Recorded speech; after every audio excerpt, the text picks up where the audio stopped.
ወዳጅ የራስ ደስታ ትተህ ለሌላ ሰው ማማርሽ ጊዜ ብትደክም አመስጋኝ ያልሆነ ብትሞትለት እንኳን ዋጋህን አያውቅም። በቃኝን ለማያውቅ የተከፈለለት ውለታ የሚረሳ በሰው እምነት አጣል አምላክ ብቻ ነው ስትወድቅ የሚያነሳ።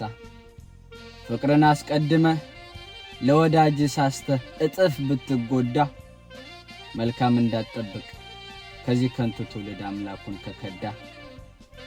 ሰማይ የዚህ ዘመን ወዳጅ ካለ ላይ ቀንሰ በእጅ ስታጎርሰው ስስታም የሚል ነው ደጋግሞ በሐሳቡ የሚመላለሰው።